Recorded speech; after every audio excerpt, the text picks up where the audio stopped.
Welcome back friends in my YouTube channels. Now today I will discuss about that the first part of grammar. Grammar introduction. कहाँ से grammar की शुरुआत होती है, आज हम उसके बारे में चर्चा करेंगे। और फिर आपको पार्ट ऑफ स्पीच के noun to interjection part by part मिलेंगे, पर उससे पहले आपको जानना पड़ेगा कि ग्रामर की शुरुआत कहाँ से होती है। तो इंग्लिश ग्रामर की शुरुआत करने जा रहे हैं, आइए देखते हैं। तो बच्चों, जैसा मैंने आप लोगों को बताया, ये बहुत ही इंपॉर्टेंट कॉन्सेप्ट है और बहुत ही सरल भी। सरल तो कॉन्सेप्ट है ही, आप वन बाय वन करके समझेंगे तो सारे सरल होंगे। ग्रामर जो इंग्लिश ग्रामर होती है उसकी स्टार्टिंग अल्फाबेट लेटर से होती है। आप सबको पता होंगे अल्फाबेट लेटर क्या होते हैं। A to Z. A to Z का मतलब ए और जेड नहीं, ए से जेड, यानी इसके बीच में जो भी लेटर आते हैं, एग्जाम्पल के तौर पर हम बता देते हैं A B C D E F, जो भी आते हैं आप dash dash and so on Z तक, तो वो होता है इसका मतलब। तो वो ग्रामर की सबसे स्मॉलेस्ट यूनिट होती है, वो एक अल्फाबेट लेटर्स होता है। अगर हम एक लेटर्स लें तो ये लेटर्स होंगे और टोटल ए टू जेड लें तो ये अल्फाबेट लेटर्स होते हैं।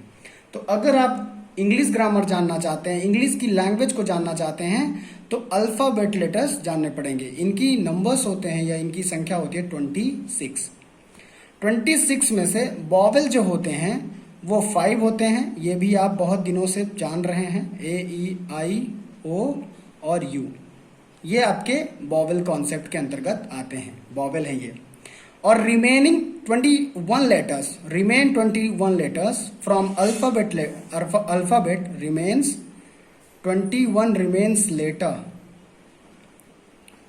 from alphabet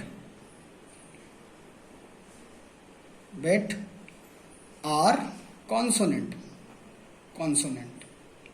अच्छा, इसको आपको जानना बहुत जरूरी है क्योंकि इसका प्रोनाउंसिएशन के तौर पर भी काम होता है। जैसे कि मैंने ए एंड द आर्टिकल वाले जो कॉन्सेप्ट में मैंने इसके बारे में चर्चा की थी। तो आपकी ग्रामर की शुरुआत होती है अल्फाबेट लेटर से। Alphabet letter A to Z होते हैं, फिर उसमें वॉवेल होते हैं A E I O U, और कॉन्सोनेंट जो रिमेनिंग लेटर जैसे बी हो गया, सी हो गया, डी हो गया, एफ हो गया और जेड तक जो आते हैं, इन 5 लेटर को छोड़ करके वो हमारे कॉन्सोनेंट लेटर के अंतर्गत आते हैं। अब हम आते हैं नेक्स्ट टॉपिक में जिसका नाम है वर्ड।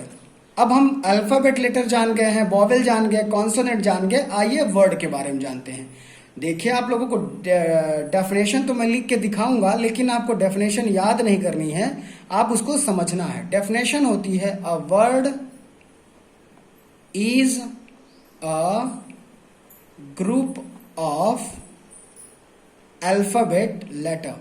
अल्फाबेट लेटर बड़ा इजी सा कॉन्सेप्ट है। वर्ड क्या है? वर्ड मीन्स शब्द होते हैं। वर्ड मीन्स शब्द होते हैं। तो वर्ड क्या है? ग्रुप मीन्स होता है समूह या संगठन। अल्फाबेट लेटर्स, अल्फाबेट लेटर मैंने आपको पढ़ा ही दिया है, ए से जेड। ए से जेड के बीच में जितने भी 26 लेटर होते हैं, अगर उनका हम एक साथ समूह बनाए, ग्रुप करें, तो वो हमारे क्या कहलाते हैं? वर्ड कहलाते हैं, शब्द कहलाते हैं।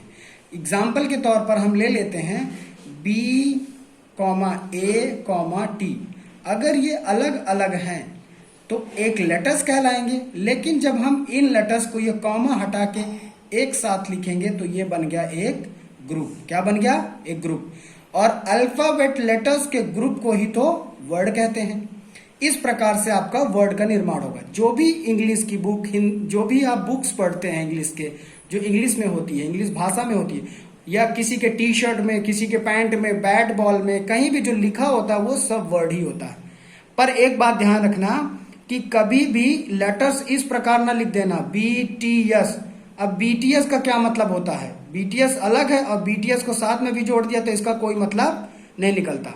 लेकिन हमें ऐसा लेटर्स को कंबाइन करना है जिसकी मीनिंग बनती हो। बैट हो गया, कैट हो गया, यानी जितने भी वर्ड होते हैं, इसमें सबसे इंपॉर्टेंट यह होता है कि अगर जो आपको गलत मीनिंग वाला वर्ड ना मिले तो आपको कॉन्सोनेंट के पहले या बीच में या बाद में एक वॉवेल जोड़ना बहुत जरूरी होगा, तब जाके आप सही वर्ड निकाल पाएंगे। एग्जाम्पल के तौर पर अगर आपको समझ में आया हो तो आप करीब घर में एक्सरसाइज के तौर पर 20 वर्ड्स ऐसे बनाएं जो लेटर्स के ग्रुप से बनता हो। ये रहा वर्ड। अब नेक्स्ट टॉपिक जो हमारा आएगा वो सेंटेंस होगा, वो हम आपको बाद में समझाएंगे। इस वीडियो में इतना ही, पार्ट बाय पार्ट सेंटेंस और उसके बाद फिर हमारा पार्ट ऑफ स्पीच स्टार्ट होगा। Thank you so much. आप जुड़े रहिए, सब्सक्राइब करिए मेरे चैनल और लोगों तक पहुंचाइए। धन्यवाद।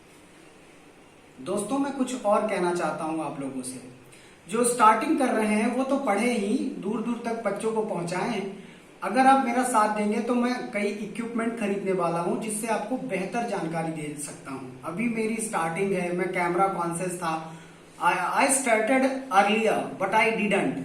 मैंने लेट से इसको स्टार्ट किया है, लेकिन मैं बहुत बेहतर करने की कोशिश कर रहा हूं कि आप लोगों को अच्छे से अच्छा मिल सके। मैं मैथ्स के वीडियो भी नेक्स्ट वीक से डालना स्टार्ट करूंगा, क्लास 10th और 9th के। तो आप हमारे साथ लगे रहिए और ग्रामर 100% आप पूछ सकते हैं, जो भी आपको प्रॉब्लम हो। Thank you so much.